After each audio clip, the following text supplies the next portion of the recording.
I've been a winning poker pro for 7 straight years, and over the next 90 minutes, I'm going to show you exactly how I approach the game. These are the core strategies I rely on and the costly mistakes I avoid to stay disciplined and ahead of most players. In this video, I'll break everything down so you can start applying it at the tables today. The first mistake is one of the most important ones. You believe you're on a downswing. A downswing is a long period of time where poker players are losing money. What most of them do not realize is you have to prove you can win before you can downswing. If you have not won at poker over a very large sample size, you can just be a losing player. It is better to understand this than to blindly blame luck or bad beats for your losses. Focus on improving your skill and becoming a better overall poker player. You're playing with money you're attached to. You should never sit at the poker table with money you cannot afford to lose. Poker is a game of money, but it should also be one you enjoy as well. Make sure to have poker money set aside from your normal bank account used for bills, rent, and other obligations. Set limits based on your total bankroll for the stake you will play. Not knowing your preflop ranges. A range refers to the set of all possible hands a player might have in a given situation. It is one of the most important building blocks of poker. If you cannot tell me your RFI ranges, aka raise first in ranges for all positions at the table, that is a problem. How can we know how to play post flop without having or knowing good strategies pre-flop? You must also know what hands you will 3-bet squeeze, 4-bet, and even call against opponents' RFI and 3-betting ranges. Another mistake is not having a warm-up routine. Drilling is one of the most powerful ways to improve your poker game. If you are trying to memorize charts, then you are going to be behind from many average players and the elites. Have you ever played sports in high school or college? If not, I am sure you at least went to some type of schooling and was a student of some sort. For sports, athletes do hours of drills before they compete against other teams. For schools, teachers give us examples or quizzes to study from before taking an exam. Shouldn't poker be treated the same way if you want to become better at it? The competition or exam is when we sit at the table. How can you perform well if you do not practice and create the muscle memory connection for the knowledge of ranges and other aspects of poker? You are trying to get even mid-session. Let's face it, whether you are playing for fun or are a professional, I am sure you have had a poker session where things did not go right. You start thinking, if I can just get even, I would be happy. It could have already been a long day, but you refuse to leave the game. This is a huge mistake, and we need to never chase losses. You should be focusing on if you are still playing your A game. Once you start playing hands to make up for other spots, you have already lost. Poker is not going anywhere, and there's always another day to play. This brings me to the next mistake, and that's believing one session defines you. One session is just one brick on a very big wall. Winning every time should not be your goal because losses are inevitable. Consistently playing to the best of your poker knowledge for the long run should be your goal. Thinking when you lose, it's a bad beat. First, I want to say everyone has experienced bad beats, including me. The world does not revolve around you, and the poker gods are not out to punish you. Second, not all hands are truly bad beats. There has been many times students I have coached complain to me about them, and I say, this was not a bad beat. They ask why, and I say, well, you played the hand wrong. Poker players make the mistake of focusing on the money lost instead of reasons why they lost and how they can improve to prevent it from happening again. This also leads into the mistake of being results oriented. As I always say, you can play a hand good and lose just as you can play a hand bad and win. Playing the hand bad and winning often is overlooked and ignored. Results mean nothing if you were not making the most profitable play based on your given situation. In the long run, the laws of math will always catch up to the people who make bad plays and find a couple of lucky wins. Think about how you played each hand and focus on progressing your game without reacting solely based on the result. Next is a situation that happens often, but you may not be aware of it. Playing in bad games is a huge mistake to make. If you cannot identify who the bad players are in your game, it may very well sometimes be you. If you are a player with some poker knowledge, having the ability to profile players at your table is very significant. As soon as you sit down at a table, you should be able to identify who the fish or recreational players are, the regulars, and the professional poker players. Remember, just because someone is a regular does not make them a winning player. These initial profiles can be used as a baseline, and as you play more hands with your table, they will begin to adjust to the person's true player profile. Playing too loose at the tables is another way to lose thousands of dollars for no reason. People tend to have a false belief if opponents are playing a lot of hands, we need to join the party with them. This is not necessary, and we can get away with playing tighter ranges. Your opponents will show up with a lot of weaker holdings and will be outkicked or outflushed very often. This ties into the next mistake, which is limping. Please just stop doing it. Limping and over limping gives up your opportunity to be aggressive and possibly take down the limps and blind yourself. It is best to raise so we do not get into uncomfortable multi-way situations. Which brings me to the next mistake I see at all levels of poker, not adjusting multi-way. If there are 4 or 5 players in the pot, you must tread very cautiously.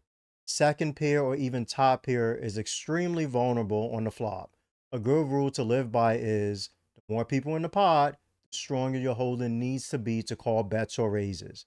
The less people in the pot, especially playing heads up, lowers the threshold needed to defend properly. When you have a strong hand such as aces or kings, please do not slow play. This also can be applied to when you have a strong made hand post flop. Slow playing does not make sense, especially at lower stakes. Stop trapping and start putting in more money to get paid. People call too wide, and with so many worse hands, we get paid very often. Also, if you do decide to trap aces or kings and get them cracked, just remember you put yourself in a tough situation that could have easily been avoided. 99% of poker players make this next critical mistake. They do not know when to fold. 99% of players make extremely bad calls every day at the tables. You may think this only applies to calling stations, but even professionals cannot find good folds at times. It is an art that can take years and years to master. The best of the best know when to make good folds playing poker. Think about your opponent's range and what hints they are giving you about them having something. This can be based on their sizing and how the hand played out. There are many questions to ask when deciding to make an important call, but one that I ask myself is, do I have better hands to call with? Try your best to not make snap calls and use that beautiful brain we all have to think before acting. This correlates with the mistake of letting emotions take over at the table. Poker is not a game of emotion. It is a game of math and calculated plays based on a massive amount of variables. Have you ever played a hand to get back at someone who just beat you for an entire stack? If you have, this is not the way to go about it. Never let your emotions get the best of you. It is completely fine to take a break from the table, grab some food, and maybe even take a walk to regroup. If the tilt is still there after, it is best to call it a day. Poker is going to be there tomorrow and the next day too. Trust me, it is upsetting when you have a good hand and do not win, but we cannot win every time with a better starting hand than our opponent. A strong mindset goes a very long way at the tables. If there's a position you do not want to be in often at the table, it is definitely out of position. It is much harder to play and you have less control of the pot. Did you know majority of your profit comes from playing hands in cutoff and on the button? When we are in position, we are last to act on every street. We have the choice of checking back to realize equity if we have a good holding, and we can pot control. Also, we have the ability to apply massive pressure to opponents who play out of position too much and make them feel very uncomfortable. Overplaying top pair is a common theme for many poker players. One pair may be the best hand sometimes, but you do not always want to be putting all of your money in with it. It is extremely situational dependent based on ranges, positions, if it's a single raise pot or 3-bet pot, and who your opponent is. Next time, just be a bit more careful with top pair. Everyone keeps saying ace king and ace queen are drawing hands, so what does this cause? It makes everyone play scared with these premium holdings. These are hands you need to be aggressive with. They are very powerful hands, and you can put maximum pressure on your opponents in certain situations. Don't forget, if we have an ace or king in our hand, it is mathematically harder for other players to have aces and kings in their hands. Please, oh please do not pay the nits. A nit is the player who's terrified of losing chips. They fold everything but the nuts and play like they're trying to survive, not win. You'll spot these plays because they haven't 3-bet since I finished college with my chemistry bachelor's degree. I finished my degree in 2013, by the way.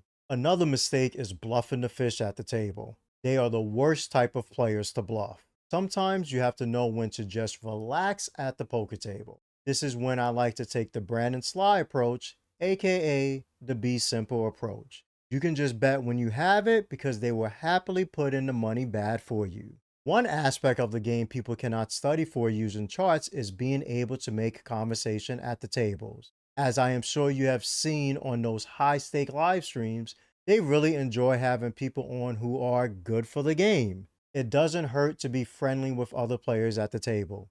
Remember, everyone is there to have a good time and blow off steam from their everyday lives. Cold calling 3-bets in big blind is never a good option.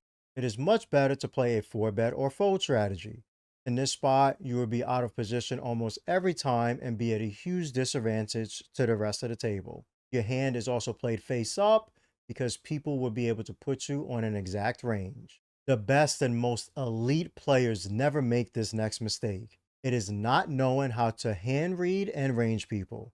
Honestly, it is one of the most underrated abilities in the game of poker. This is why it is so important to have a vast understanding of pre-flop ranges so we can have a better understanding post-flop.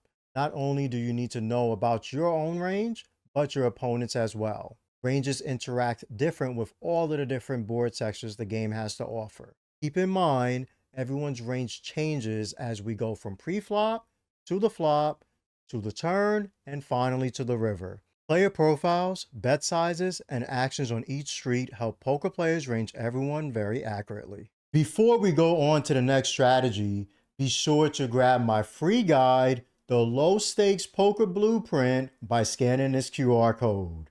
It gives you the 100 rules I used to win for 7 straight years. You can also receive it by clicking the pinned comment in this video to visit my website. I have never had a losing year over my entire poker career using these simple strategies. You will beat any low stakes poker game if you are able to apply them. So in this video, I'm going to break each one of them down so you can instantly level up and start seeing results today. The first strategy involves something I see at low stakes all the time. For this example, let's say we have aces and under the gun +1, and under the gun opens to $15 in a 2-5 game. I have seen people put in a call here hoping and praying someone behind them is going to put in a 3-bet. Please stop slow playing hands, both pre-flop and post-flop. I am going to give some reasons why we do not need to do this. When you cross the street, do you cross it yourself as an adult, or do you look around for someone to hold your hand? In this exact situation pre-flop, we need to put in a 3-bet ourselves to build up the pot and not depend on others to get the job done. If everyone calls behind us and we go to a flop 6 ways, are we ever going to win with aces? Probably not. Premium holdings want to play for premium money, so put in as much money as you can. Now for post flop, let's say we have a simple situation where we play a pot big blind versus button. Button opens $15 and we defend with pocket fives. We go to a flop of ace 5-9 rainbow. Bottom set is beautiful in this spot, right? We check and then button fires out a bet for 50% of the pot. At this point, it is time to fast play our hand. Stop thinking about trapping and start putting in more money into the pot to get paid. We should put in a check raise, barrel turn very big, and go all in on the river on almost every run out if we are playing a $500 or 100 big blind starting stack. People at lower stakes call way too wide and show up with the worst hands imaginable. Someone will call a check raise triple barrel with just an ace, weak kicker here, and think they are going to win. Yes, sometimes we may check raise and our opponent does not have an ace to continue with, but they will still have other hands that want to call too. The list of hands is endless because players at the table only have a call button and do not even consider you may have them destroyed in this line. The next strategy is for all the players that tend to find themselves in very tough situations. You need to only play good hands. For this, I would take the Brandon Sligh, aka BS approach, standing for Be Simple, because it really is. You want to make sure you are playing hands that have a lot of equity and are able to navigate post flop very well. This is going to include Ace X suited hands, strong Ace offsuit hands, such as Ace 10 offsuit and Ace Jack offsuit, and other strong Broadway hands that are suited. I cannot emphasize enough how much easier it is to play hands that have potential to make the best hand possible with the board, aka the nuts. Hands that do this are Jack 10 suited, Queen Jack suited, King 10 suited, and so on. We also want to play some suited connectors, such as 6-5 suited, 8-7 suited, depending on the position we are in, of course, and even some pocket pairs.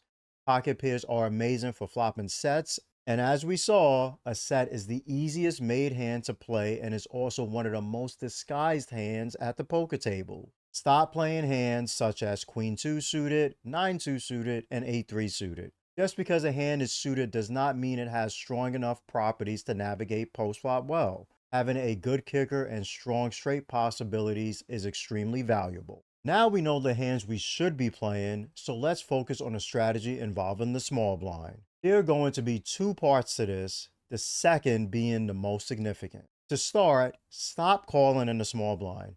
If you are playing 2-5 and button opens to $15, calling for $13 more with a mediocre hand is not a good idea. We are not priced in or committed to see a flop. It is called a blind bet and not a I need to see the flop every time bet. We can comfortably fold majority of our hands here. Playing a hand such as 8-6 suited or 6-4 suited is not recommended.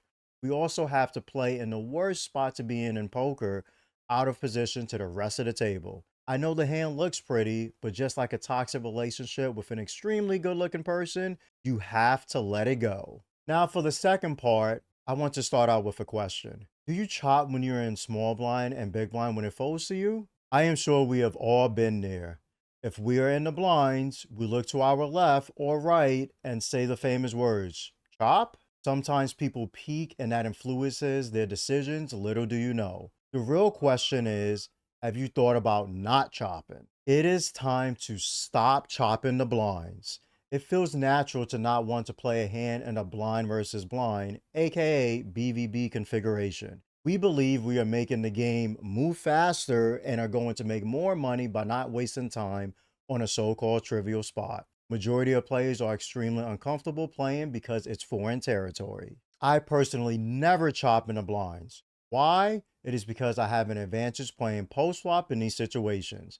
I have done a vast amount of studying and drilling in these spots, and I encourage you to do the same. Poker is a game of having an advantage or edge on other players at your table, and this is your opportunity to do so. Your winnings at the table will increase as you become comfortable navigating the situation. The more you put yourself in this spot in the big blind in position or in the small blind out of position, the more experience you will gain.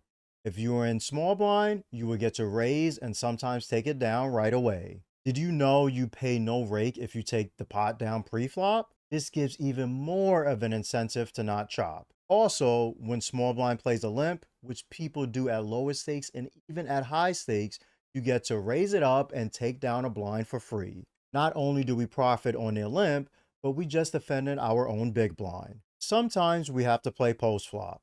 Most times villain and small blind will call a hand they aren't supposed to anyway because they have never studied the spot. If people are paying $13 to see a flop in small blind when they feel committed, don't you believe they may sometimes call bad hands too when they have an entire big blind or $5 in? Now their range post flop starts to not be able to defend accordingly. We will also have position on our opponent. They will check and you will be able to find lots of continuation bets generating folds. Now, instead of just chopping and moving on to the next hand, you can go from winning $0 to winning an extra 4 big blinds or $20 in this scenario. 4 big blinds goes a long way in increasing your winnings. If you flop a big hand, you can also not slow play as we discussed before because people will put the money in bad as we fire away betting. It would take time, but you can gain the confidence to play this and many other uncomfortable spots in poker with experience. Not knowing the when, why, and how to 3-bet causes significant problems for poker players. Generally, players just do not 3-bet enough, especially at low stakes poker.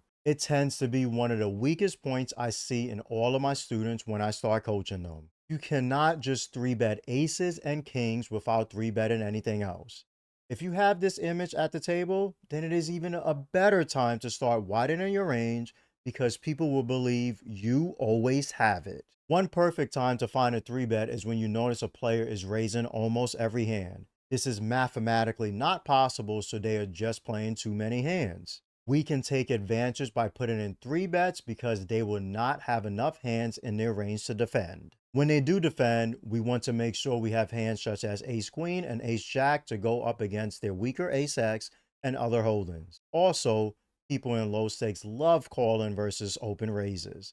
Sometimes there will be 2 or 3 calls, right? This is the perfect opportunity to put in a 3-bet squeeze whether you are in position or out of position. A lot of times they will not want to call, so we get the chance to take down a massive pot without seeing a flop. If someone opens $15, 2 people call, and we 3-bet making them all fold, we are profiting $50 instantly. If you really want a so-called family pot, you can invite people over and have dinner. Keep in mind, overall, people view 3-bets as super strong at lower stakes. If you do get called and go to a flop, you have the opportunity to put in a continuation bet on favorable boards. The caller of the 3-bet must respect the pre-flop aggressor who 3-bet. With 3-betting, we can also isolate the fish or recreational at the table. These are the opponents you are going to win the most money against.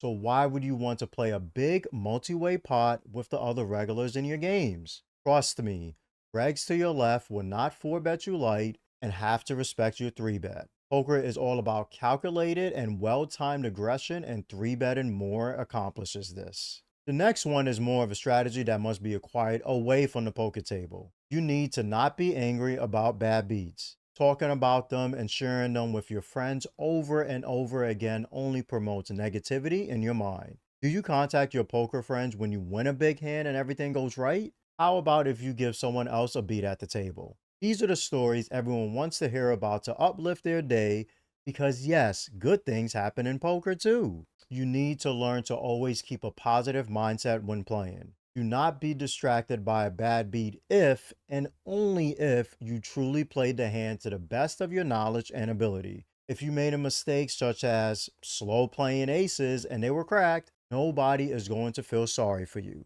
Focusing on other mistakes in many poker hands instead of the result of losing is how the elite poker players approach the game. Getting it in good and losing to a 2-outer is going to happen. Aces versus kings is roughly an 80-20 spot pre-flop all in. So this means if we run the spot 100 times, we should mathematically win about 80 times and lose about 20 times. If you understand this, your poker skill level will increase instantly beyond your peers. Even being ahead post-flop and losing to a flush draw is bound to happen. What we do after it happens is what determines the type of poker player we are. Stay as calm and collected as you possibly can.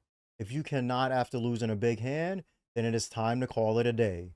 Poker is going to be there tomorrow, the next day, and the next weekend too. Really take the time and focus on improving your mental game on and off the table to be able to handle unexpected variance. Playing multi-way pots is by far one of the most frustrating situations to be in. You have to be able to make adjustments depending on how many players see the flop. Playing heads up always feels much easier, right? It should, because worrying about one range can still be complex, but worrying about 3 other ranges going to a flop can be extremely overwhelming. I am going to give you a simple way to approach multi-way pots. If you are out of position or even the pre-flop aggressor, you should find a lot more checks. You cannot just start barreling aces into 3 or 4 other people post-flop. Passive play is the way to go in these situations. An easy tip is, as the number of players increase post-flop, the more passive we need to be. As the number of players decrease post-flop,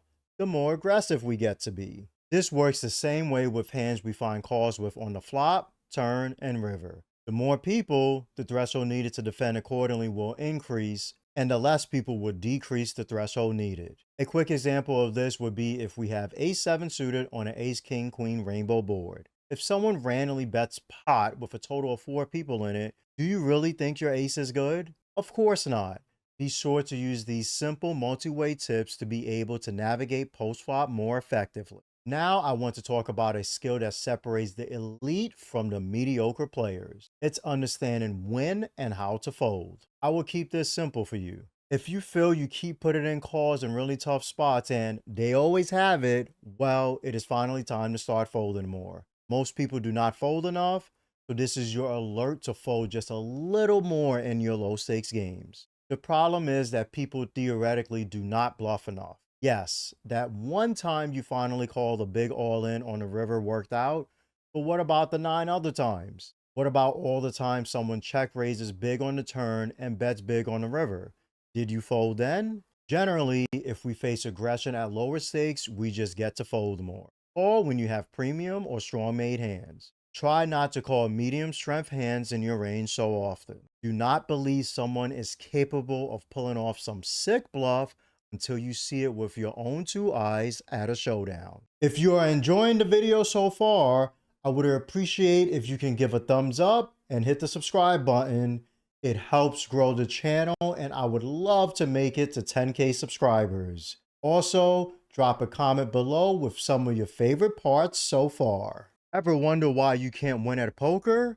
It's because you're ignoring the same 5 fundamental strategies that separate the losers from winners at the table. I continue to use them and have been profitable every year of my poker career. So in this video, I'm going to tell you each strategy and explain them to instantly set you up for bigger wins. The first strategy is an extremely simple one to implement in your game. Have you ever found yourself just playing too many hands at the table and getting into many uncomfortable situations? Well, all you have to do is have a low or normal VPIP. If you are not familiar, VPIP stands for voluntarily put in pot. It is the percent of hands a player chooses to play pre-flop by calling or raising. It does not include blinds put in unless we call a raise. I am sure you have watched poker streams where they show players who have a high VPIP and are praised by the poker community. While to win at this game, you do not want to have a VPIP of 50%, meaning you play half of the hands dealt to you. Having a VPIP of about 20%, give or take, is the ideal range you want to be in. Yes, this means you should only play about 1 out of 4 to 5 hands you are dealt. Some players who are tighter will only play 1 out of 7 hands, which is 14%, but still manage to be a winning player. Playing tighter at a table that is loose can pay off very quickly. You will notice when you have top pair best kicker, let's say ace king or ace queen on an ace high board, you will win the pot versus an opponent who has top pair weak kicker. Your 2 pairs will be better than others as well. When you have an ace, king, or queen high flush, odds are you will win all the chips from a 50% VPIP player who may have a 5 high flush. The second strategy deals with attacking a specific player you never want to be. Please do not let people limp or limp yourself. When people limp, majority of the times it is going to be a sign of weakness. All the players to the left of the limper can now turn up their aggression by putting in raises, sometimes really big ones, causing you to fold. You want to be the player being aggressive. Let's say we have a strong hand on the button such as ace-10 offsuit in a 2-5 game. It folds to cutoff position and they limp. In this spot, I would raise it up to $25. Most times everyone will fold and we will win the small blind, big blind, and cutoff money, profiting an easy $12. What makes it even better is we didn't even have to see a flop. There are instances when the opponent does call though, right? This is not going to be an issue because we now get to play poker. If the flop comes ace-7 deuce rainbow, we have an easy continuation bet. Sometimes we get called by worse, and other times our opponents have nothing and we take it down. We can do the same c-bets on flops such as king 10-3 rainbow, queen jack 5 with a flush draw, and so on. For the last instance, let's say cutoff limps and we raise button to $25 and they decide to put in a limp raise. This is okay too because we can easily find a fold. People will not find enough limp raises with enough bluffs to exploit the raises we do. Sometimes people believe this is possible, but it is not the case in low stakes poker games. Even if someone believes they can implement a strategy such as this, it is not profitable long term and requires such a massive amount of adjustments, it is not worth it. Ultimately, we can raise limps to 5x the blinds for one limper, 6x the blinds for two limpers, and so on if more people decide to try and see a cheap flop. You can also increase this sizing when necessary depending on your table. The next fundamental strategy is going to come from a specific spot at the table. Have you ever thought about how difficult it is to play out of the small blind and big blind in poker? Now, how does it feel to play when you're on the button? Doesn't the game feel infinitely easier in this position? This is because button is the most profitable position in poker. Whether you are playing live or online, the amount of winnings earned at the table will always be the most on the button over a large sample. Here are some reasons why and how we can take advantage of others when we are playing from the button. To start off, please do not limp the button. We do not need to ever do this, especially at the cash game tables. It is most profitable to put in a raise when it folds around to us because we only have the small blind and big blind left to act.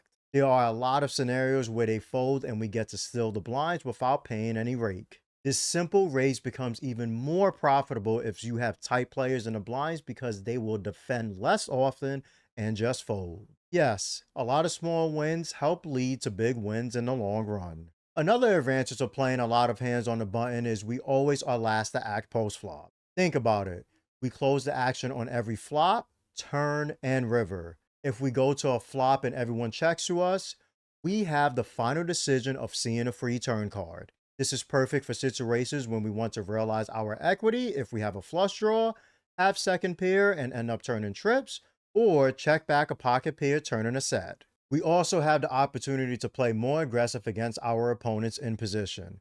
This is the perfect spot to apply a lot of pressure with bets because players out of position will feel extremely uncomfortable. We can do this if it is a single raise pot button versus big blind, or even a single raise pot where we call button versus a middle position open. The next strategy is one I see beginners and even intermediate players struggle with. You should know how to maximize your expected value, aka EV or winnings with premium holdings. For the purpose of this, let's focus on playing pocket kings and aces. For pocket kings, let's say we have a situation where foe saw us on the button playing a 2-5 game and we raised to $15 with a $500 starting stack. It folds to big blind and a 3-bet to $60.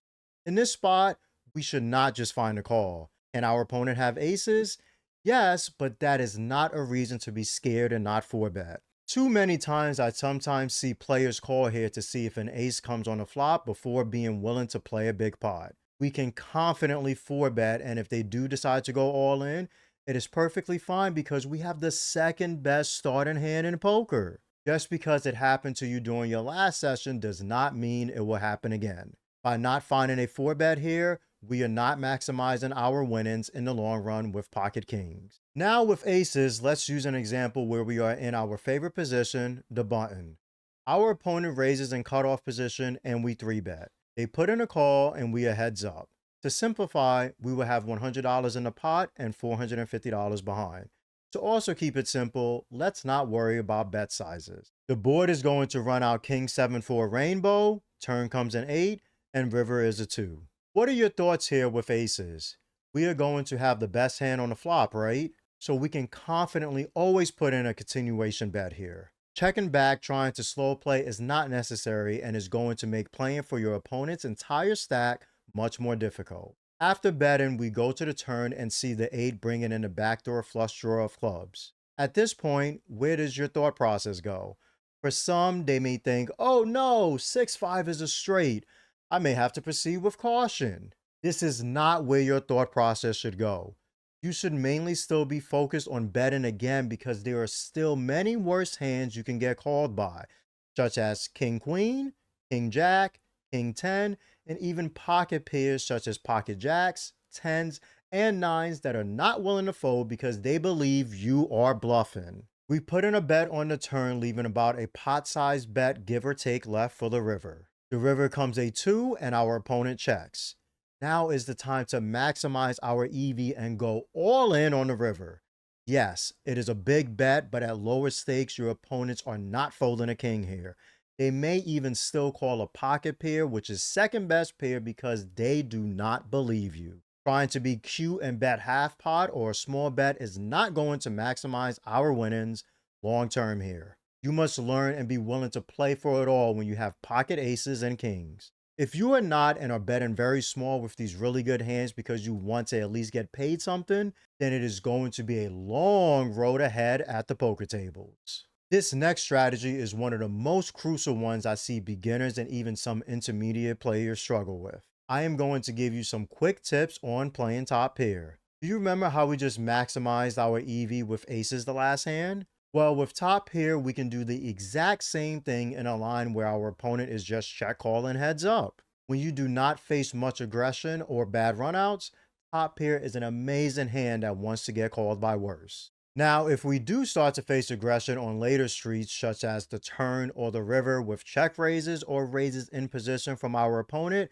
it may be time to run for the hills. Players in your games do not raise turns and rivers enough as a bluff. Simply put, if you face a lot of aggression, we can find folds, and if we do not face any, we should be comfortable with top pair. Also, the value of top pair decreases when the number of players in the pot increases. If we are heads up, top pair is amazing. Now, if we are multi-way with 3 or 4 other people, top pair starts to become very vulnerable. Our hand strength is decreasing because other players can have much stronger holdings in their range. Trust me, it is okay to fold top pair in these spots when chips are flying everywhere at the table. It takes a lot of discipline, but sometimes it is not good enough to get the job done. To become more confident and an overall better poker player, make sure you grab my free guide, The Low Stakes Poker Blueprint, by scanning this QR code. It gives you the 100 rules I used to win for 7 straight years. You can also receive it by clicking the pinned comment in this video to visit my website. I'm going to show you 10 lessons that will help you win more money and play better poker starting today. After 6 years of winning consistently, there are so many I wish I can go back and teach my younger self. So in this video, I'm going to share those lessons with you so you can skip the painful trial and error and start improving faster. The first lesson is one of the most important ones. You must be able to profile and identify the player types at your table. There are 2 main types of players we will encounter, and they are recreationals or regulars. A recreational is someone who plays poker primarily for fun or as a hobby. Their main goal is to enjoy the game and interact with other players at the table. Winning money is not their goal, but if they do win, it is a plus for them. A regular is someone who plays poker consistently and takes the game more serious. Their main goal is to profit in the long run and improve their game. Some are part-time or full-time players, and some do just break even or slightly lose. How do we know who is at our table? Well, there are key signs that help us profile players. Let's use a 2-5 game that has a max buy-in of $500 as an example. A recreational will sometimes buy in for $500, but oftentimes we will see them buy in short stack. They will do $400, $300, maybe even $250 so they can enjoy playing at the table longer since there is less risk. Also, if they do buy in for the max, they will never top up, aka add money to their stack back to $500. A regular, however, will always buy in for the max. These players want to make as much money as possible, and if they even fall $25 below $500, you will see them top up to the max. Another tip I want to touch on briefly is pre-flop bet sizes. Recreationals will sometimes find big opening sizes, 6x, 7x, or even 8x the blinds. Their 3-bet sizing will also be far from what is used by winning players. Regulars will find normal opening sizes, 2.5x and 3x at the tables. Keep in mind this is only the beginning of profiling. Recreationals can also be labeled a calling station, a knit or tight player, loose player, and even more subcategories. Regulars also can fall under these characteristics as well. The next lesson is something weaker players lack. It is being aggressive while playing poker. The more aggressive player is going to win the most money at any poker table. You need to be a player who is able to find a lot of open raises pre-flop. You also need to find 3 bets against your opponents because generally people do not know how to play properly against them, especially out of position. One example of this is cutoff raising, button calling, and we have ace queen offsuit in the small blind. The play that would generate the most winnings long term is not to call and see a flop, it is going to be re-raising your opponents. Post flop is another place to be aggressive. This goes for every street, whether it is the flop, turn, or river. You need to find double barrels sometimes in uncomfortable situations when you continuation bet on the flop. Most players also do not find enough check raises on the flop, so try to implement this in your game. It is okay to check raise a flush draw only on a flop. Calling 100% of the time is the easy option. Yes, we do not have a made hand, but if you are playing an opponent who continuation bets all the time, do you think they have enough hands in their range to properly defend? They do not, so try to be more aggressive and find check raises in more situations against your opponents. Please do not chase losses, especially by moving up stakes. I once coached someone who was a slightly losing player. He became a winning player very quickly and was very thankful because now poker was becoming a career for him. A couple of months later, he had a really rough week at the tables. We all have been there before, right? He decided to chase his losses and move up in stakes multiple times. He had the mindset of just winning a couple big hands would make everything normal again. This is the same thing as doubling your bet every time you lose playing blackjack. It just does not work out. Instead, he lost his entire bankroll in 3 days. If he never moved up to chase his losses, this unfortunate event would have never happened. Fortunately, he was able to learn from his mistake and recovered. About 6 months later, he started playing again and eventually became one of the most successful poker players I have ever coached. So learn from his mistake and my mistakes many years ago. Never chase after your losses by moving up stakes. The next lesson is being prepared for a bad run. I am telling you this from experience. Sometimes you believe you are running the worst you have ever ran at the tables. Trust me, it can get worse and continue to go downhill. You will have aces cracked 5 times in a row or run kings into aces 5 times in a row. Yes, it is all possible because variance can be very high depending on the games you are playing. My question to you is, are you prepared to lose 15 or 20 buy-ins in cash game at 1-3, 2-5, or 5-10? This means losing $6,000, $10,000, or $20,000, and of course, the speed of it depends on how often you play. Also, it is not just about the money. Are you prepared for this mentally? A strong mental mindset goes a long way in playing this game. I focus on my mental while I am playing poker and while I am away from the tables. Tilt almost does not exist in my world because I have the confidence in my poker game. The lesson of having discipline while playing is super important. I find it so funny when people are in a tough spot, let's say facing a big bet on the river, they think about it for a little bit and say out loud, I know you have it, but I am still going to call. They proceed to put in the chips and almost always lose. If you know they had it, why are you calling? These are the same types of players that do not have the discipline to stick to their strategy when they sit down to play. The session starts off and they say, I am going to make sure I open the right hands I know I am supposed to. Then an hour or two goes by and boredom is starting to set in. They start opening and calling hands they would never play at the beginning of a session. I can tell you one thing for sure, long-term winners do not lack having patience at the table. So next time you are bored, think of a way of helping yourself refocus on playing your game and not someone else's. If there is another lesson to teach my younger self, it is playing longer and not quitting early. Have you ever had a session that starts off amazing? An hour or two goes by and you are already up 3 to 4 buy-ins. Now you start to become afraid and think, well, I am up so much, I can just stop now. This is a huge mistake. Currently, you are at a high of all highs. You are playing your A game, cards are coming, and all of your decisions are perfect. Why not play for a couple more hours when things are going well? Trust me, it works out a lot better in the long run. It is very interesting when the session starts off bad, though. We want to continue to play as long as possible. We lose a huge flip, we make a really bad call, and then we bluff off an entire stack for no reason. Even after all of this, we think we should just keep playing. Why play when things are going wrong and you are not playing your A game? Now, if you are very strong mentally and are playing excellent, then it is fine to continue. I personally do not like quitting early when things are going well or playing longer when I am playing bad. As long as I am playing my A game and am extremely focused, the laws of math will balance out all the hands and sessions anyway. Remember, poker is similar to the stock market. Long-term stocks and investments always beat the short-term ones. The importance of studying is an aspect of poker that is overlooked. People believe they need to play to get better and take no time in perfecting their craft. It is extremely beneficial to set aside many hours a week to improve your game. All of the mistakes at the table pile up, like taking a loan with compounding interest.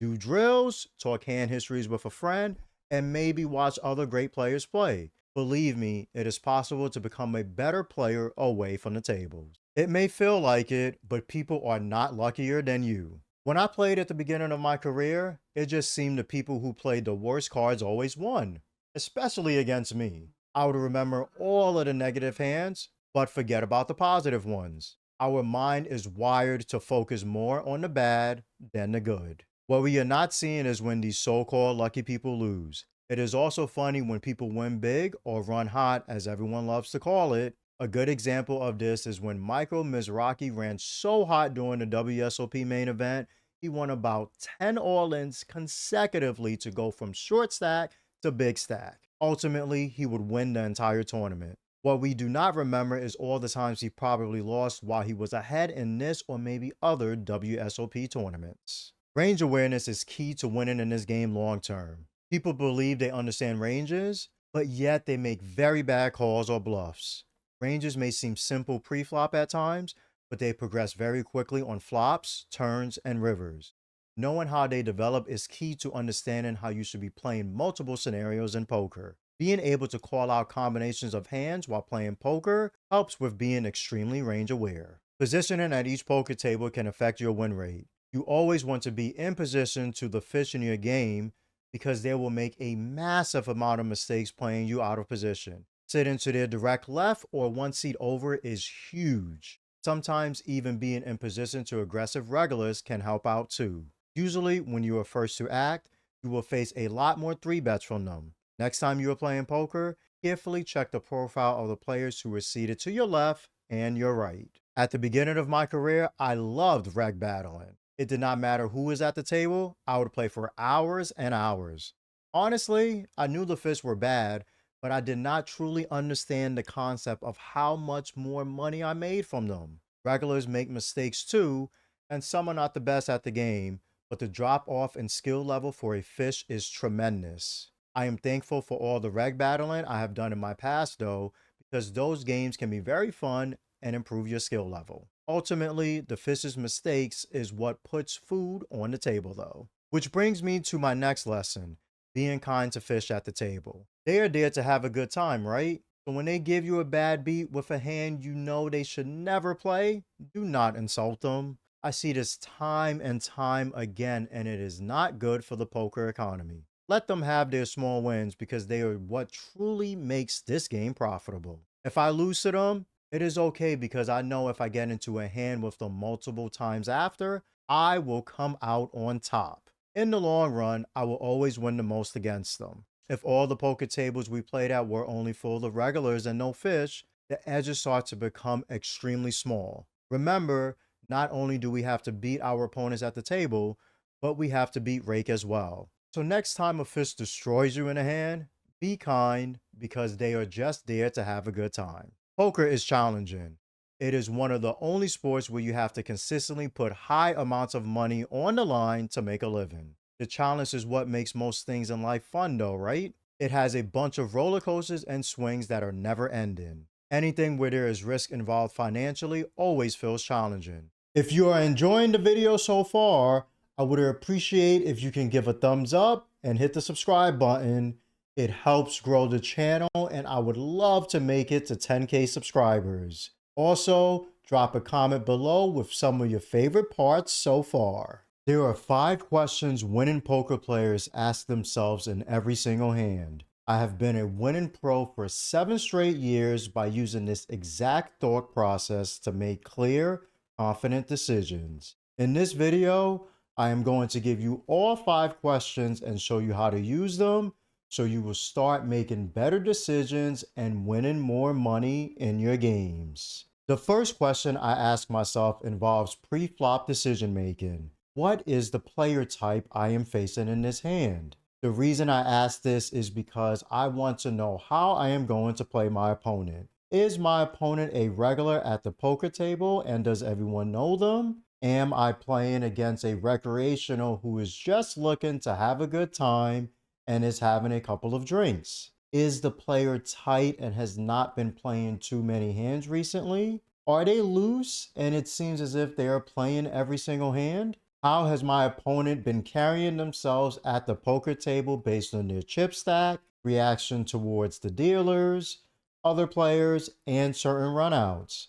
All of these questions about player type are key because we must know who we are battling to have a better understanding of how we should play against them. Everything at the poker table relays information to give you clues on how to proceed accordingly. For example, if your opponent is not playing with a full stack, then odds are they are a recreational and may also be afraid to lose a lot of money. If someone else starts adding chips in very big amounts when they lose a hand, then odds are they mean business.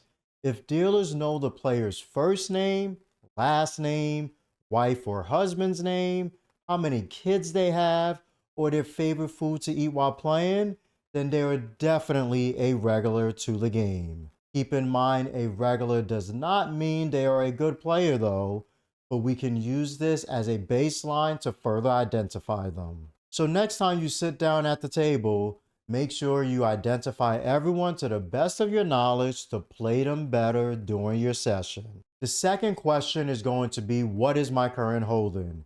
Yes, this may seem simple, but I want you to think about it from a range perspective. When we RFI or raise first in a hand such as ace-2 suited from the button, we know it is going to be the bottom of our ace-x suited range, but not necessarily the bottom of our opening range. When we raise a hand such as 5-4 suited from the button, we know we are at the bottom of our suited connected range pretty much. This is super important to understand because where our current holding is at in our overall range from each position at the poker table helps us to decide how we should proceed from pre-flop to post-flop. Are you at the bottom?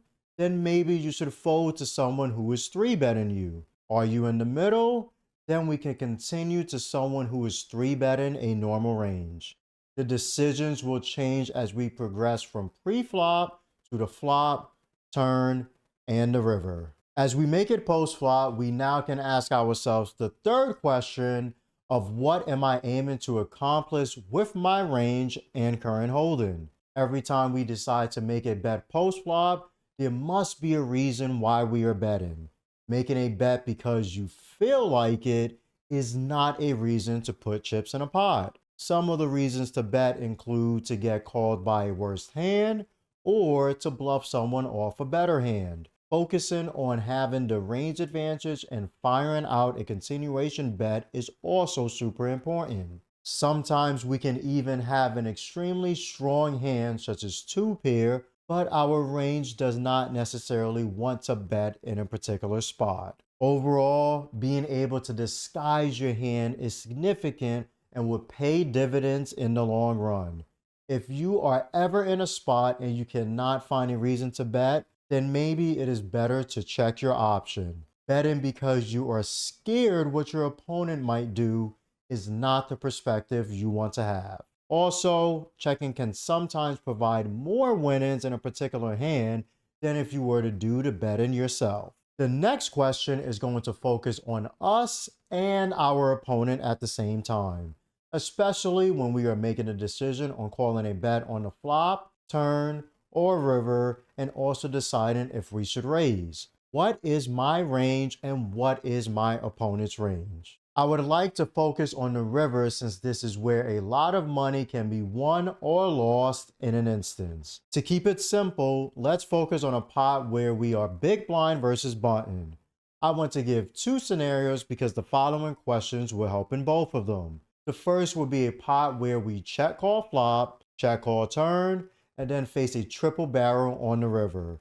The second will be a pot where we check call flop, the turn goes check check, and then we check the river and face a bet. Focusing on our own range, you need to be able to decide where you are at based on the sizing of the bets on each street. In poker, when we face a small bet, we will be able to call more hands in our range, and if we face a big bet, we will have to call less often. Based on this, where are you at with the hands you have in your range on the river versus the final bet? Are you at the bottom of your range? Let's use a second pair or top pair bad kicker made hand in this example. This means odds are you can fold and pick a better spot to put your chips in. Sometimes it is better to let it go than try to be a hero. Are you at the middle of your range of hands you get to with on the river? Let's use a top pair decent or good kicker made hand this time. Well, this is a bit more complex, but still we should not always be calling, especially against certain player types who do not bluff enough. Finding folds here are the most important because sometimes poker players feel they are committed based on the money put in on the previous streets. This is not the case, so please understand you can always fold. Now, are you at the top of your range with the hands you get to with on the river? Let's focus on strong two pairs, flushes, and trips. Most times this would be the almost top portion of our range, and it is fine to make a call majority of the time, especially if we do not have a specific read against our opponent. When we start folding the top portion of our range too much, we run the risk of getting ran over. Yes, once in a while you will lose with the top portion of your range, but in the long run, it would be profitable to make these calls. Another question winning poker players ask themselves is, on this board texture or run out, whose range does it favor? This is the most important question of them all because it will allow you to have a better understanding of how we should proceed in certain spots. Do you have the range advantage? If you do, and you see bet as we talked about before, but then start to face check raises, this is completely fine. When you have the advantage majority of the time, we will be able to defend when our opponent decides to be aggressive. For example, we should never be worried about c-betting on an ace-king-deuce rainbow flop, button versus big blind, and getting check raised because we have all the sets of aces, kings, ace-king, ace-x with strong kickers, and other broadways drawing to the nut straights. Not only do we have the range advantage, but we also have the nut advantage as well. I say this because you must remember in this particular configuration of button versus big blind, our opponent will 3-bet aces, kings, and ace-king. With the advantage, we will have enough hands in our range to continue accordingly and can never be bullied off of hands consistently. The inverse of this situation would be if the flop came a simple 6-5-4 two-toned button versus big blind. Notice in this spot, the flop and most runouts are going to favor our opponent. One simple hand to look at is 8-7 specifically.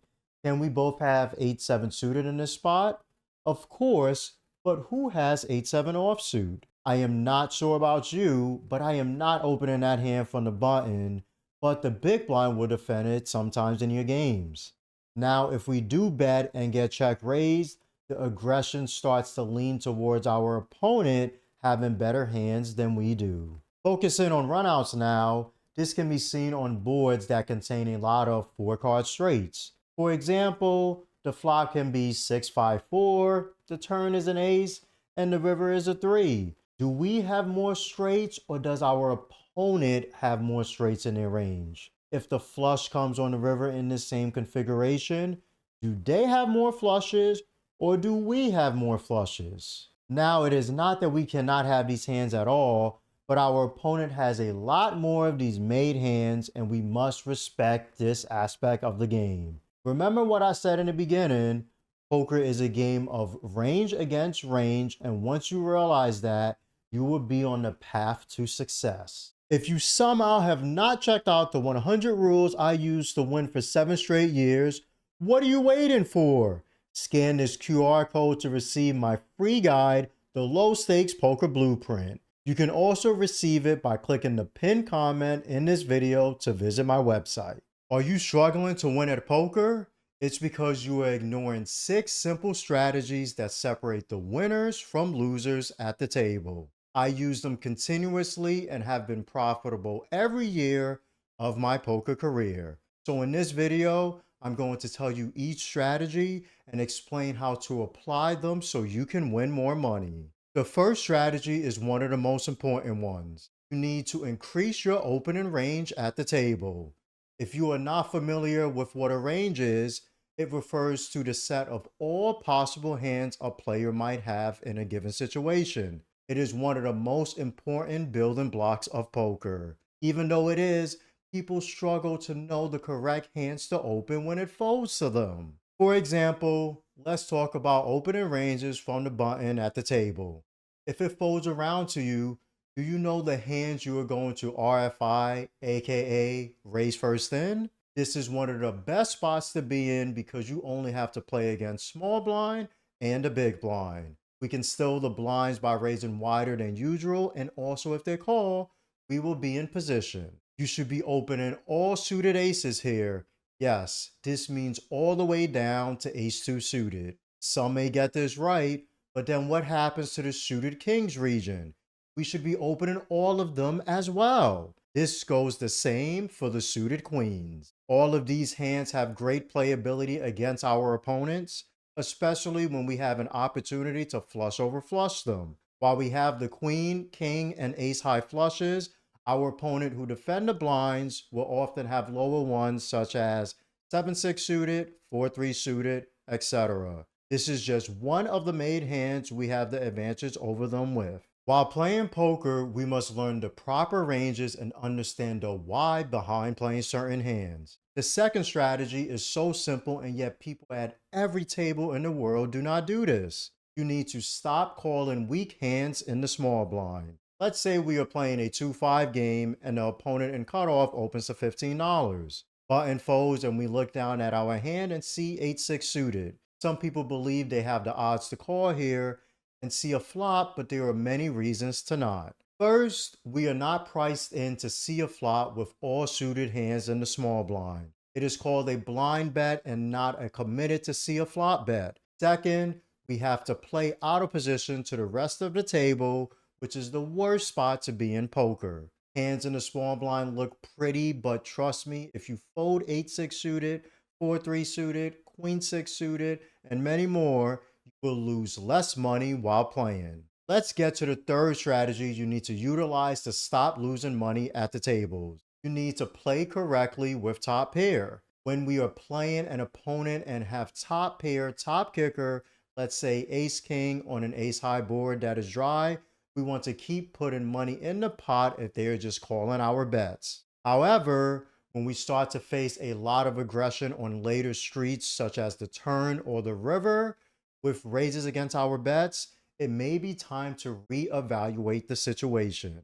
Poker players in your games do not raise turns and rivers enough as a bluff. Simply put, if our opponent is passive, you can be comfortable with top pair, and if they are aggressive, with a lot of draws completed by the river, it is time to find a fold. Keep in mind the strength of our top pair good kicker hand decreases when the number of players to the flop increases. In a heads-up pot, it performs much better. If we are playing multi-way with 3 to 5 other people, and I know this happens in majority of the games you are playing, then top pair becomes very vulnerable. Trust me, if a lot of money is going into the middle, you must have the discipline to understand it is just not going to get the job done. This applies a lot for single raise pots due to ranges being so wide overall. In 3-bet pots, top pair is more valuable, but we still must be careful depending on the positions and action pre-flop. The next strategy is a tragedy when I see it at the tables because it is so simple to eliminate from your game. Please stop limping. If we are in early, middle, or even late position on the button in a 1-3 game, We should not put in $3 and hope we see a cheap flop. This is a tactic that will cause you to lose large amounts of money in the long run. If it folds to you, you should be finding a raise. Also, if you see people limping before you, raise it up to apply pressure to them. Sometimes when you raise big enough, you will be able to take down all of the dead money in the pot because people will not have a strong enough hand to continue. If our opponents do call, fewer people will be headed to the flop, which is good for any hand we have. It is much easier to beat one or two opponents with a strong hole in than it is to beat four. Make sure you turn up the aggression and do not keep calling to see cheap flops. Next, we have a strategy that causes significant problems for poker players because they don't do it nearly enough. You need to 3-bet more. This tends to be one of the weakest points I see when I start coaching people. You cannot get away with just 3-betting aces, kings, and sometimes queens because people will quickly realize you always have it. Keep in mind, overall, people view 3-bets as being super strong. If this is the case, shouldn't we find more 3-bets since people fold so much to them? Also, let's say we have a loose player at the table who is raising almost every hand. We can take advantage by 3-betting this opponent more because they will not have enough hands in their range to defend. When they do defend and we 3-bet a hand such as ace queen and ace jack, is a beautiful spot to be in. Why is that? It is because they are going to have a lot of weaker ace-x hands, so when the ace does come on the flop, we will have them crushed. If they do decide to call a very bad hand, and trust me, I have seen it happen, majority of the times we can c-bet, aka continuation bet, because they will miss the board a lot. Another perfect opportunity is when we see a lot of people call after someone raises. Let's say we are at a 1-3 table and an opponent in low jack opens $12 and villains call in hijack and cutoff. We are sitting on the button with ace queen offsuit. This is the perfect time to put in a 3-bet squeeze because your opponents will not want to play out of position. There are many times we would take down all the money pre-flop, and if you did the math, we would have won about $40 with this simple play. The last advantage of 3-betting is we can isolate the recreational or fish at the table. These are the opponents that are going to fill our pockets with the most money and pay for our dinner after our session. The more we are able to play heads up against the players who lose the most money, we will increase our chances of having winning session. Also, when we 3-bet the fish who raised, it will fold out regulars or other professionals seated to your left. People tend to not find 4-bets with weak hands, so if they do this, you can find a lot of folds very easily. Poker is all about calculated and well-timed aggression, and 3-betting more accomplishes this. Now we get dealt the two best mathematical starting hands in poker, pocket kings and aces. Our goal is we must maximize winnings with premium holdings. For this, let's use an example where we are in the best position in poker, the button. Villain in hijack position raises and we 3-bet with aces or kings. They put in a call and we are heads up. To simplify, let's say we have $60 in the middle and $270 behind at a 1-3 game. We will also not worry about bet sizes. The board is going to run out queen 7-4 with 2 spades. The turn comes a deuce and the river comes an 8. What are your thoughts here with kings and aces? We are going to have the best hand on the flop majority of the time, right? So we can confidently always put in a continuation bet here. Checking back trying to slow play is not necessary and is going to make playing for your opponent's entire stack much more difficult. After betting, we go to the turn and it is a complete blank. They check and our first instinct should be to double barrel.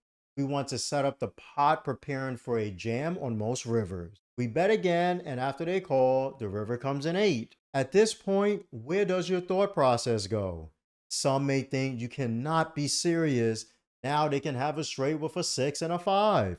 However, this is not where your thought process should go. You should mainly still be focused on betting again because there are still many worse hands you can get called by, such as ace queen, king queen, queen jack, queen 10, even pocket pairs such as pocket jacks, 10s, and 9s that are not willing to fold because they believe you are bluffing. They also believe second pair could be the winner this time. After they check, it is now time to maximize our winnings and go all in on the river, even if we started with a slightly bigger stack on the flop. Yes, it may almost be a pot size or even slightly over pot size bet, but people are not folding a queen here. Trying to be cute and bet half pot or a small bet is not going to maximize our winnings long term here. You must learn and be willing to play for it all when you have pocket aces and king. If you are enjoying the video so far, I would appreciate if you can give a thumbs up and hit the subscribe button.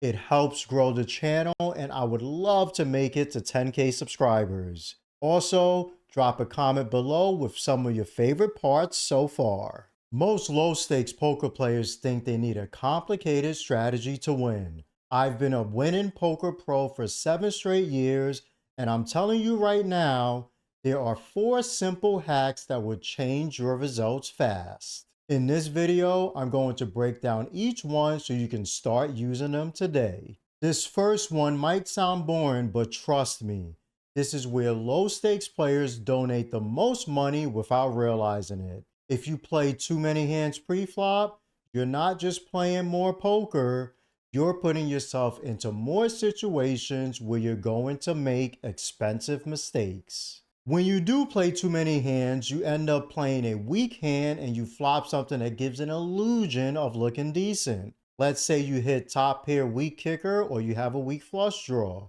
This can cause emotional attachment to your hand just because you hit something. The truth is, you played a hand that you should have never played in the first place. In low stakes poker, one of the biggest mistakes players make is thinking everyone else is playing all these hands, so I need to do it too. This is not the case and should be avoided. You can sit there and let the table entertain itself while you wait for good spots. Low stakes players do not lose because they didn't play enough hands, but rather because they played too many of them from bad positions without a set plan. So here's the hack. Be tighter than the table. 3 of the most significant positions to do this is in early position, small blind, and big blind. When you're in early position, you're going to be out of position against multiple people. This means you need hands that can actually handle pressure and defend against aggression accordingly. The blinds is where I see players leak the most money at the poker tables. In these 2 positions, you already start the hand at a disadvantage. So if you're watching this and you're thinking, I just want one change that will improve everything, it's this. Stop trying to be involved in every single pot. In low stakes poker, you don't win by playing more hands. You win by playing better hands in better positions against worse ranges and letting other people make the mistakes. This is how you will constantly find yourself in spots with much easier decisions than before. Now let's talk about the one skill that separates winning players from break even or losing players. It's going to be folding. And I already know what some of you are thinking. Brandon, I don't want to fold too much. What if they're bluffing? Honestly, could they be bluffing sometimes? Yes. But it does not happen enough where overcalling begins to become a profitable play long term. People are calling in the wrong spots against the wrong people. Low stakes players usually aren't losing because they fold too much. The best players in the world understand something very simple. You don't get paid in poker for being curious. This brings up one of the oldest sayings ever. Curiosity killed the cat, and it may very well kill your pockets at the poker tables. So many players call on the turn and river just to see it. You need to have a clear reason when you make decisions at the poker table. Just hoping and not understanding what hands you beat is not a clear strategy to have. This will cause you to be a losing player in the long run. Here's the truth about low stakes games. When a tight or straightforward player is betting big on the turn and then betting big again on the river, most times they have it. If they find a massive check raise on the turn and blast off on the river, guess what? They once again just have it. If you can develop the discipline to fold in these spots, you will save more money than you can imagine. I will say this one more way for you. A lot of poker players are trying to win money by making hero calls. Winning players win because they are not paying off other people. Bluffing does exist to a certain extent, but low stakes poker is not some crazy bluff fest. A big part of your win rate comes from recognizing the following. This line makes sense. This sizing makes sense. This player type does not bluff enough for me to make a plus EV call here. And then folding even if it feels super uncomfortable or annoying in the moment. Trust me, the best fold you ever make is the one where you know you're beat and you still let it go. This is how you protect your bankroll, your confidence, and keep yourself in control. Now, this next hack is one of the easiest ways to stop spewing in low stakes games. The more players in the hand, the more careful you must be. This is where beginners get crushed because they enter a pot with multiple people, they flop top pair, and they treat it like it's the nuts, aka the best hand possible. However, in a multi-way pot, top pair does not hold the same hand strength as heads up. I want you to think about this very carefully. If 4 people see a flop, that means ranges are wider and someone is far more likely to have 2 pair, a set, or a strong draw. Yes, top pair can win sometimes, but it is hard to hold up going all the way to the river. So to keep it simple, when the hand is multi-way, you need to tighten your continuation range on each street. Focus on bluffing less, only betting when you have a strong hand, and stop attempting to push people off hands they probably aren't going to fold anyway. Also, stop trying to play a massive pot with a marginal hand. This is one of the biggest problems I see at lower stakes. Players build massive pots in multi-way situations with hands that are not strong enough to do that. Dependent on positions, you can bet if you have a really strong hand. If it is a marginal hand, your job is to play pot control. When the action becomes crazy and money starts flying everywhere, sometimes you have to be willing to fold if you were just sitting there with 1 pair. The table tells you the truth faster in multi-way pots, and you just have to open your ears and eyes and pay close attention. The next hack can increase your win rate a lot at the poker tables.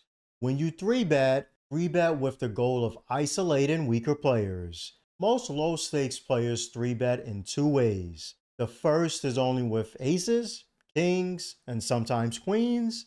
The second is randomly with hands they do not know how to navigate with post-flop. Both of these are not ideal for winning more money. Here's what I want you to start doing instead. When you identify a recreational player at your table, someone who limps too much, calls too much, and doesn't like folding, this is the person you want to play pots with. One of the best ways to target them is to 3-bet them with really good hands that have great playability and try to get the pot heads up. Heads up against weaker players is where you are going to print all of your money. This is where decisions become clearer and easier. Once you hit a strong hand, you can bet relentlessly because remember, they do not know how to fold and they call with so many worse hands. You are using 3-bets to create the perfect game and scenario you want to be in over and over again. Remember, low stakes poker is not about outplaying the best player at the table. It's about getting the most volume against the worst players in the biggest pots with the strongest ranges. If you were making any of the mistakes I went over, be sure to grab my free guide, The Low Stakes Poker Blueprint, by scanning this QR code. You will receive the 100 rules I used to win for 7 straight years. You can also receive it by clicking the pinned comment in this video to visit my website. 98.7% of low stakes poker players are making the same critical mistakes and throwing away thousands of dollars. I have been a winning pro for 7 straight years by cutting these mistakes out of my game. In this video, I am going to break down each mistake and the corrections you will make so you can become a stronger player and start winning more money right away. The first mistake is the one you will see at all your poker tables. It is not playing with a full stack. If you are playing a 1-3 game or 2-5 game, you should be sitting at the table with at least $300 or $500. We always want to have at least 100 big blinds. When we make a huge hand, such as a set or a flush, we want to maximize our winnings. Also, imagine only having $100 and getting dealt pocket aces and managing to go all in pre-flop. Now you are doubling up from $100 to $200 instead of going from $300 to $600. These situations add up in the long term very quickly. Also, when you sit short stacked, it is a sign of a weaker player. Regulars pick this up like a shark who just saw blood and are ready to attack. So next time you play poker, make sure you sit down with at least 100 big blinds. The next mistake is one that you are making both pre-flop and post-flop. You are betting too small. Let's focus on pre-flop first. If it is a 1-3 game and someone raises to $9, you need to make sure you are re-raising or 3-betting to at least $27.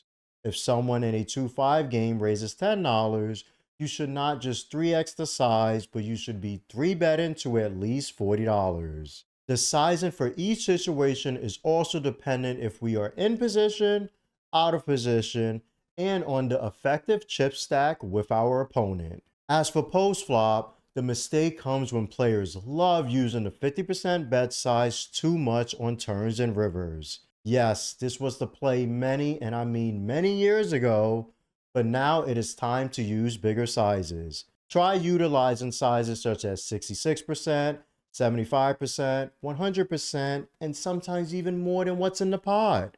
This may feel uncomfortable at first, so maybe try to do this when you are more value heavy than bluff heavy. As you become more comfortable, throw some bluffs in to make your opponent feel extremely uncomfortable. Try your best to not be too passive against regulars. People believe they need to avoid players at the table who are regulars or professionals of the game, but this is not the case. These are the type of players that have a brain when they are playing, and this allows us to turn up the aggression against them. You should find more 3-bets against them in position because they will not call King 10 offsuit out of position. Focusing on post flop, we can find more double barrels on the turn and even bluffs on the river because they will have more folds than your everyday recreational. Don't be afraid to defend a 3-bet against them because you feel they will always outplay you. This is not the mindset you should ever have in poker. Battling them in pots will give you a bunch of experience that improves your game for the long term. Having a lack of patience will put you in situations you should never be in. You have to be willing to take your time and pick your spots wisely. There will be plenty of hours where you become card dead and nothing exciting is happening. You may feel you can start widening your range and playing hands you shouldn't, but this is the wrong perspective to have. Patience goes a long way and will separate you from almost everyone at the table. You must also have patience when you keep missing the flop or your draws as well. Poker is a game of math, and the laws of math always hold true. Please try to remove this next mistake from your mind. Everyone thinks like I do. When you are in a spot, whether it is pre-flop or post-flop, do not assume your opponent is going to play it similar to you. Poker is a very complex game, and the knowledge every player has varies immensely. A spot you may know how to play as good as you know your home address, another player may not. This will change their entire approach when they are playing against you. It's funny because I once learned a spot in poker in a blind versus blind configuration where it was infinitely better to play a range check instead of betting. However, another high stakes reg who was a winning player would c-bet, aka continuation bet it a lot. It took them a couple of years into their career to realize it was a leak they had. In life, we have different perspectives about many different situations, and the poker table is no different. The next mistake I would keep extremely brief. Please stop open limping. It is much better to raise so you are the initiator of the aggression. Limping and having someone raise behind you is not fun because odds are we will be out of position and also have to play a bloated pot. There is one spot in poker limping is allowed in general, and that is blind versus blind in a tournament. Having a poor understanding of ranges will cost you thousands of dollars in poker. Understanding ranges is the true foundation and the most important building block of poker. It is one of the biggest concepts I see people who I start to coach lack. It all begins with knowing our preflop ranges. This means you should know your RFI or raise first in ranges for all positions. After that, you must be aware of calling ranges versus a RFI in all positions, 3 bets versus a RFI, calling a 3 bet, 4 bets against 3 bets, calling 4 bets versus 3 bets, and so on. After we have this down, we are able to proceed to understanding range construction even more post-flop. Now we will understand our range and our opponent's range as we go from the flop to the turn and finally to the river. This is one of the most important keys to becoming a solid poker player. Trust me, if you are able to nail this concept down, you become extremely difficult to play against. 98.7% of low stakes poker players make this next mistake. They cannot find folds. Let me start off with this. Hero folding is so much more valuable than hero calling. After you begin to understand ranges more, you will have a light bulb moment where you finally grasp this concept. There would be a lot of players in your games who are super tight because that's how they have been taught to play. These are the #1 player types we have to find more folds to because they always have it. Even when you believe they may finally not have it, they still do. This becomes more difficult when it is against players who have a solid strategy overall, because sometimes we may feel as if they are running us over if we keep folding our hand. You must pick your spots wisely because nobody wants to be a calling station, especially on the river. If you feel it is tough to find folds, honestly, it is okay. It takes years, yes, I said years, to master the art of learning the when, how, and why to fold at the poker table. The next blunder is going to be calling with a bad draw. There are a lot of spots this can happen, but I want to focus on one mainly. Let's say we have ace-10 offsuit in our hand and the flop is 4-3 deuce rainbow.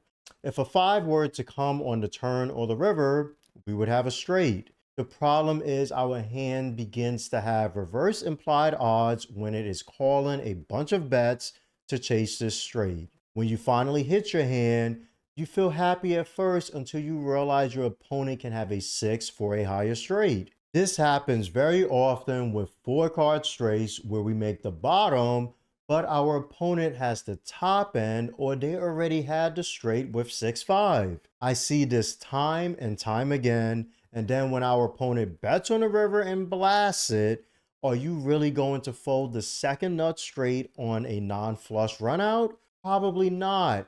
So let's just stop chasing the bad draws altogether to avoid these tough spots. Stop being afraid to triple barrel. For this, I want us to focus on having an extremely good made hand and not on bluffs. Let's say we have ace-10 in a button versus big blind single raise pot configuration. I would keep the board simple and it would be ace-queen deuce rainbow, turn comes a 6, and river is a 9. No flushes completed in this scenario. It is a pretty clean run out, right? This is the spot we must find the triple barrel with our top pair almost best kicker. We should bet the flop, bet big on the turn, do not bet 50% as we discussed earlier, and fire big again on the river. We must get called by all of our opponent's pair of aces and queens that have a strong kicker. It's lower stakes, remember? So people do not know how to fold. I have even seen calls with third or fourth pair in the spot because they floated too wide on the flop. If we are triple barreling a single pair hand, this means we need to do the same when we have a set of aces, queens, ace queen, ace deuce, ace six, and so on. Do not play trap poker. Play I want to get called poker. Not preparing for a session properly is a major problem for low stakes poker players. It may seem simple, but we must make sure we have had an adequate amount of sleep before our session. There is no point in playing for money when you are exhausted. Also, you need to eat properly and have enough energy to play for your preset session time before you sit down at the table. Another way I prepare is I do a couple of drills before every single session. Yes, every single session. I do this because it is the perfect way to warm up my brain, thought process, and become ready to handle all the complicated spots I am about to face. Also, make sure you have a strategy prepared and focus on utilizing your strengths in your game and not letting your weaknesses affect you. Lastly, go in with the mindset that you want to win, but are fully aware you cannot win every session. Your goal should be to play to the best of your current ability and knowledge of the game. Not understanding game flow is another mistake at low stakes. You must focus on the exact table you are playing at and understand that every game is different. Are there a lot of tight players or is it a loose table? What adjustments can you make to have the best advantage during your current session? Is it time to up the aggression or sit back and pick your spots wisely? Asking and answering these questions as you play will help a lot. Also, maybe you just made two big bluffs and not only did they not get through, you were called rather quickly. If everyone is paying attention at the table and saw the hand play out, it may be best to not go for bluff number 3. Another example, the inverse of this, would be if you just won 2 or 3 pots with a strong made hand and you bet really big on the river. They always called you without even thinking about it. This means you just continue to bet when you only have a hand because you are getting called so often. Focus on understanding the flow of the game and make adjustments accordingly. Having a bad mental game plagues low stakes players, and this causes their perspective of bad beats to be wrong. I have a hand that illustrates this that was played earlier this year. It was a 2-5 game and I 4-bet aces, and someone 5-bet jammed $500 with pocket nines. I call and I flop a set of aces while they hit a set of nines, but miraculously river the case 9 for quads. This is a crazy spot to lose and it causes players tilt all the time when aces or kings are cracked by lower pocket pairs. However, do you know what I am focused on? My opponent just 5-bet jammed 100 big blinds with pocket nines in a spot they never should is what catches my attention. The game is good and I know I will be involved in more situations against them to win my money back. Stop being tilted and be happy people are getting it in with so much worse. You will for sure win a lot of money in the long run. This is the only live poker strategy guide you need to win in 2026. It's a new year, so learn how to beat all your opponents by watching right now.